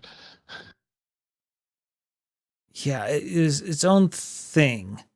And so you would control your height, just like it's literally air balloons. So you control your height with how hot you have everything. And you had these cannons that were just, yes. Oh my gosh. Hard to aim. Yes, the cannons were hard to aim. And they treated it realistically. You have to load the cannonball in. You have to put the powder in. You have to pack the powder. You then light the fuse. And you have to choose between a regular cannonball, which is what you would choose if you were trying to hit the actual pirates themselves in the part you stand in the basket. And then you would choose one that's like a short range flamethrower if you're at their balloon level, because it would pop their balloon. But mainly what would happen is I would horribly control it so that I'm way too high up in the air. In trying to get back down, there was no way it was going to happen. So I would just jump off, try to land on their balloon with a sword. And now I'm on top of their balloon, and I would just start whacking at the balloon with a sword, and it's just a kamikaze attack. Through incompetence. That was such a weird. And I feel like we never really succeeded. No. I don't think we ever took down another balloon. We would occasionally do it, but it wasn't. It seemed like we would do damage, but it would never seem like we could get them done. Those things were just so hard to aim. I don't know what this game. Man, I'm looking for this. I cannot find this game. I think you'd have to ask them. The Harrises would probably remember, because it was their thing. It was their baby. Yeah, it was a weird game, man. Speaking of weird games to play late in the night, on the PC, anyone play Worms Armageddon? I still have Worms Armageddon. Yeah. So the nice thing was that I vaguely remember that game. Yeah. That one didn't even require a full-on LAN party. It could just be multiple people on one computer. You know Scorched Earth, right, Pirate? I know the basic the tank versus tank type game. Yeah, it's essentially that, except your character is a worm. Your character's a worm, and you have various weapons. Right. You can get different weapons, including things as amazing as the holy hand grenade. Yeah, I don't think I ever actually played it, but I've seen it before. But I remember one time it was either junior high or high school. My friends, we had a sleepover, and we went to their house, and first we played a bit of Smash, but then they're like, "Hey, you should check out this game called Worms Armageddon, and we can all play it on the computer, because it's each person you have your assigned worms, your team." And then it's all turn-based, so it just says, oh, it's this person's turn, so then they play, and you just take the turns and go through them. And we were having so much fun that at this sleepover, eventually we realized, wait, it's now 9 in the morning, 8 or 9 in the morning, and the parents of the person who we were staying over are now awake, and we didn't sleep at all. So we just went home and went to bed. So we didn't actually have a sleepover. We just stayed up. You had a wakeover. we had a wake over playing Worms Armageddon on the computer, and it was a ton of fun. Because you get weapons that would like those were the days the when you had the free time to do stuff like that. Oh yeah. Yep. Couldn't even imagine that now. Oh goodness. I was looking to see if the twins were online to see if they had it. I don't see that they're online. Someone is online, but I won't ask him. I see Sunshine Boy online. Nobody tell Pete that we were talking crap about him. Good-naturedly. Nobody tell Pete. I don't want them to know we made fun of his arbiter use. Comedy is just tragedy plus time. It really is. I mean, goodness, you can't forget it. It was literally 20 years ago, folks. My gosh. One of it's not really a story of any note, but it is a memory that will never leave my mind. Was one of the best LAN parties I had was family. And it was a Christmas, and it was one of the rare Christmases where all of my brothers and sisters, almost all of them, were going to be at my parents' place at one point. And we actually managed to scrounge up enough computers to get everything connected and play games. And half these guys don't even play games regularly, but it was just so much fun. What did you play? We played Command and Conquer Renegade. We played Battlefield 1942. But the game that actually stole the night, it was a mod. I don't even know the name of the mod, but it was a mod that turned Quake 3 into more of like a Counter-Strike kind of game. But in addition to being a Counter-Strike kind of game, like terrorists versus counter-terrorists? Yeah, counter-terrorist versus counter-terrorist kind of thing, or at least it played more like that. I don't think that was exactly the situation, because I don't think we were planting bombs, but the maps were more, conventionally modern for the time. You could use wire cutters to cut holes in fences and climb over things, and so it had more features than Counter-Strike did at the time. And it was just so much fun, and it will never, even some of my family members will still talk about it. It was just such a rare event to have everyone get together and be on a Sometimes you really just have to hand it to some of those mod makers. Like, some of those mods really steal the show. They can. For my family, because, my family, for the most part, I'm the oldest of 5, and it's 3 sisters right underneath me. So gaming isn't something that we do the most of. But one time, they were in town over here for Christmas, and my roommates were gone. So I invited them over and just hosted a game night for them. And, bringing it up again, we just played Nintendo Land because, especially with my parents, you need something that's a little more accessible for them. And Sweet Days was too much for them because no one else could play the cops other than myself, because trying to control 2 separate characters with 2 different joysticks was just too much. So the game we ended up playing the most was the hide and go seek Mario game, which it made great use of the Wii U's technology, because the person who was Mario would have to go hide, and they're the ones with the Wii U pad. And then the other 4 were a Toad, and the Toads had a special tracker that let you know how far away you are from Mario. And so they would have to coordinate, because no one had any special abilities. Like, they could dive, and that was it. That's all they could do. And so otherwise, everyone's moving at the same speed, and so the only way to catch up to Mario is to, corral him, essentially. And it was some of the most fun because my dad is a really intelligent guy. He's a mechanic or chemical engineer. It was his degree. He's, worked forever, but I don't know what it was about this game, but he would suddenly lose all his tracking skills and ability to do math about distances. But he also has the confidence to be a shot caller. He's in red. And I'm over here just standing still in green, just giggling. And it was just a ton of fun. And that's the great thing about games, is they can bring people together. And so that's why I encourage everyone, Play couch co-ops or couch competitive. It's a ton of fun. You'll enjoy it. But That's why I just remembered that pirate game. It's what is Airbucks. Airbucks! Buccaneers. Airbucks. It's an Unreal tournament mod. Is what it is. How did you find it? I just tried a couple of different googly things, and then I looked at images. That was how I found it. Well, because there's no way there's video, right? I haven't looked, but there might be.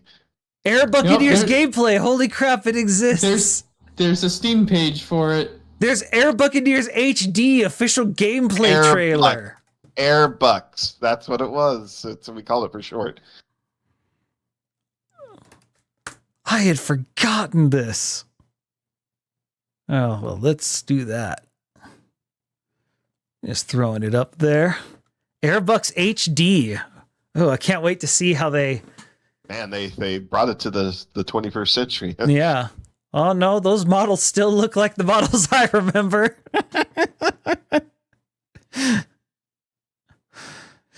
HD must mean it's now in widescreen.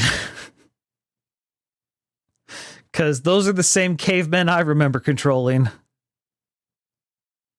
It looks nicer than I remember. The scenery looks nicer. There's actually like lighting. Yeah. I remember everything was like a sickly like reds and browns. Here, I think I found a video that might more closely match what you guys are playing. It's free to play. How about that? I think the mod was free then too. Yeah. Where did you link it somewhere, Breakfast? Where do I throw it? Just general? Or just send it straight to me.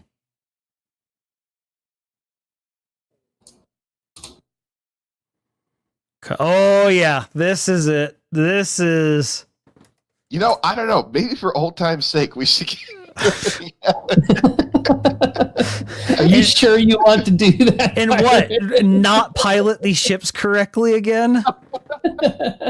Wait a minute. It was a mod of Unreal Tournament 2004? Yeah, look at how sickly this looks. I thought you said that was a blind spot for you. It turns out it wasn't as blind as I thought. The conversation comes full circle. Because you didn't actually play the base game, you only played the mod. But just look at how sick everything looks. Yeah, this is like the sky looks like it has a tumor. It was like, it's all reds. Yes, this is what I recall. We have horizon cancer as the scenery. Oh my gosh, this is taking me back to 2006. In our crappy little dorm room that barely had any room for us in our desks. Which brings us back to Oblivion and jumping around columns. Seriously, we lived in an envelope sophomore year. Oh, this is more action than I think we ever got. Oh yeah, no, yeah. This is way too much action. They're actually hitting each other and stuff. Like most of the time, we're like just shooting and just like running around each other. Yeah, just trying to figure out how do we pilot this thing. Yeah, no one was ever this coordinated. This is a lie. What we're seeing now is falsehood. But no, nostalgia is over. Rule the skies again. HD swashbuckler action. Buccaneers Fly 2012. Oh my gosh, 2012. But yeah. I don't know how the twins found this, but that was sort of their specialty. Finding weird things. They could find the niche games that they were like all about. I just don't get it. But good times. All right, we've been going for a while. Let's let people get on with their nights. Let's just go in reverse order again. Petrivka, do you have anything you want to promote? No, nothing for me. Just happy to be here. All right. Lunasar, do you have anything to promote? Sure. I will promote the Godot game engine. I've been trying to learn and play that at the I think there's still available a Humble bundle that's got classes on it that I've been taking, and it's pretty cool. Okay. All right. Lizzie. I will promote my stream once again, twitch.tv/Lizzie Petrichor. I typically stream Tuesdays and Thursdays. Next week will be Monday and Thursday because of a kid's field day at school. But it's a lot of fun. Do Pokemon shiny hunting. I had my first hype train back on Monday. That was pretty exciting. That's always fun. All right. Kamizite, do you have anything to promote? I will also promote Lizzie's stream, Lizzie Petrichor, because Thank you. I watch it sometimes when I'm on chats on Tuesdays. It's a very welcome break. I enjoy it very much. You will too. All right. Breakfast, do you want to promote anything? I've been trying to think of something, but nothing really comes to mind. So I'll throw in I'll throw my slot in with Lizzie as well. All right. Well, now I just feel pressure. I'm going to promote Lizzie as well. Go watch Lizzie. Oh wow! Now I feel like the heel of the group. I know. Husband won't even promote his wife. I can't even believe it. Harsh judgment. Hey, I didn't join the bandwagon. Come on. Yeah, but still, but you also didn't promote anything. I didn't promote. I promoted something other than my wife. I'm the only one who promoted something other than my wife. Ow! Wow! Dang. Oh man, I'm in the doghouse tonight. Jeez. You don't even have a dog. I don't even have a dog. That's called being homeless. the promoting. But yeah, no, It's been product good. we believe in, Lizzie. All right. Well, I don't have Baggins here, so guys, I think we overleveled.